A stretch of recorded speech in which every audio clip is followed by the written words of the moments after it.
Welcome to Long Story Short. Today, we are traveling to an uncharted, sweltering tropical island to dissect William Golding's terrifying psychological masterpiece, Lord of the Flies.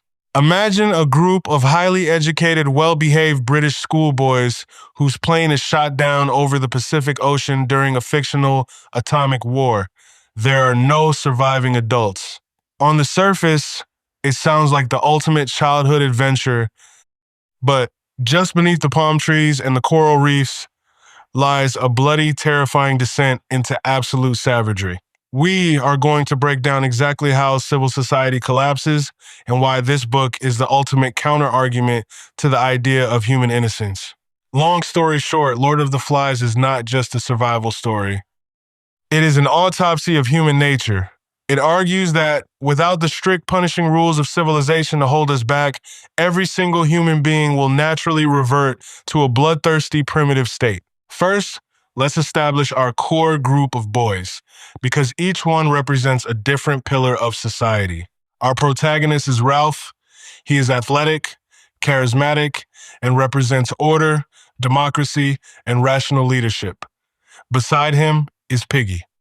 Piggy is overweight, asthmatic, and wears thick glasses, but he is the most intelligent boy on the island. Piggy represents science, logic, and intellect. Opposing them is Jack. Jack is the leader of a boys' choir. He is arrogant, aggressive, and obsessed with hunting. Jack represents mankind's primal, savage instinct for power and violence. Finally, there is Simon. Simon is a quiet, visionary boy who represents natural human goodness, philosophy, and spiritual truth. In the beginning, civilization holds. Ralph finds a large white conch shell. When he blows into it, the sound calls all the scattered boys to the beach. They hold a democratic election, and Ralph is voted chief. They establish strict rules. Whoever holds the conch gets to speak. Ralph's primary objective is rescue. He orders the boys to build a massive signal fire on top of the mountain and tasks Jack and his choir with keeping it burning.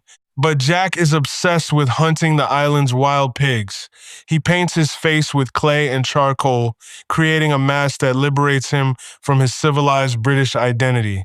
One day, a ship passes the island.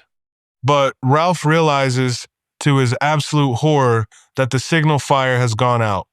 Jack took his hunters away from the fire to track down a pig.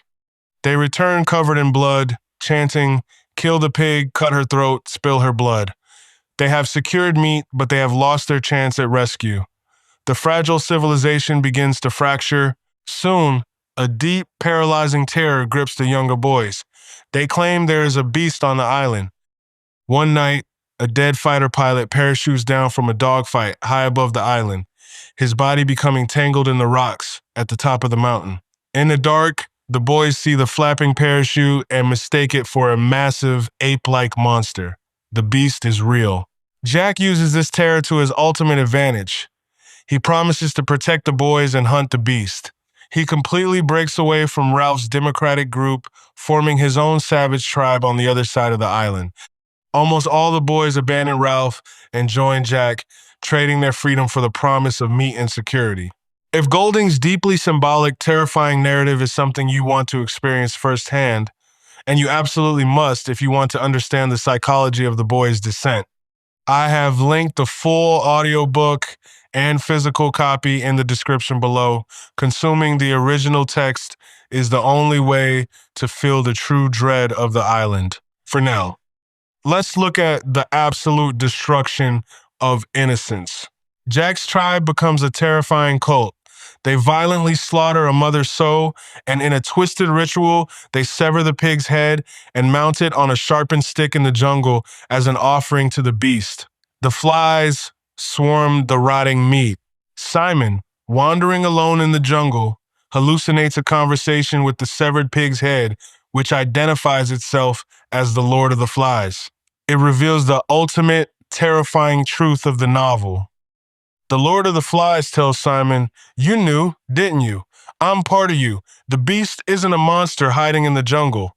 The beast is the inherent evil hiding inside every single one of the boys." Simon climbs the mountain and discovers the dead parachutist. He realizes the truth and runs down to the beach to tell the others. But Jack's tribe is in a frenzied tribal dance during a massive thunderstorm. In their blinding mob mentality terror, they mistake Simon for the beast. They tear him apart with their bare hands and teeth. Civilization is officially dead. Now, Jack's tribe needs fire to cook their meat, but they do not know how to start one.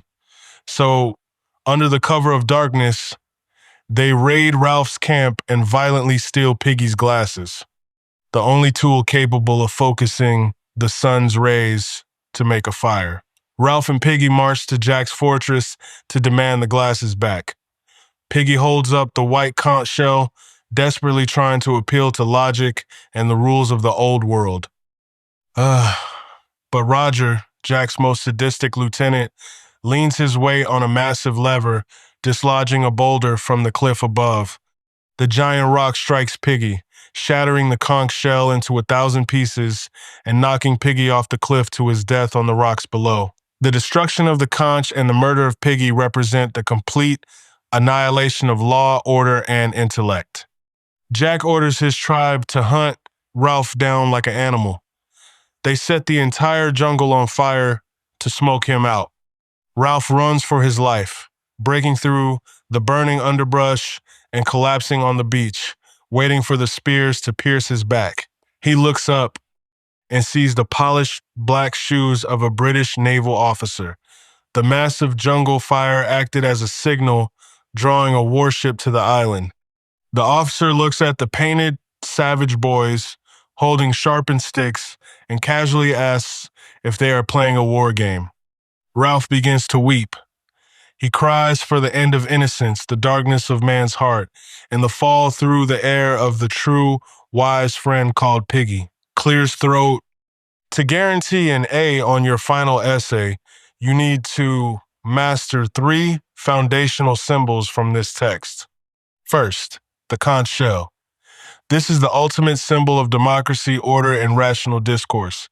As long as the boys respect the conch, they retain their humanity. When the conch is literally crushed to dust, the island descends into total anarchy.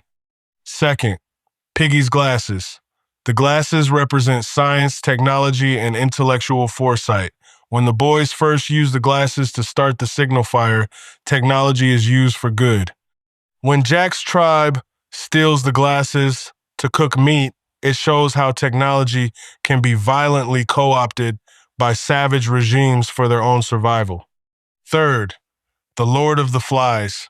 This is a literal translation of the word Beelzebub, another name for the devil. The rotting pig's head represents the core theme of the book. Evil is not an external force. It is an inherent biological part of the human psyche that must be constantly suppressed by the rules of society. The ultimate takeaway for your finals? Lord of the Flies proves that society is a fragile construct. The naval officer who rescues them is a hypocrite. He scolds the boys for their savage war, while he is actively participating in a massive global nuclear war himself. If you have a paper or a test coming up, watching a summary gets you the plot, but reading Golding's actual prose is where you master the material. Click the Amazon or Audible link in the description to get the full version of Lord of the Flies right now. That is the long story short. Please like and subscribe for more literature breakdowns. See you in the next one.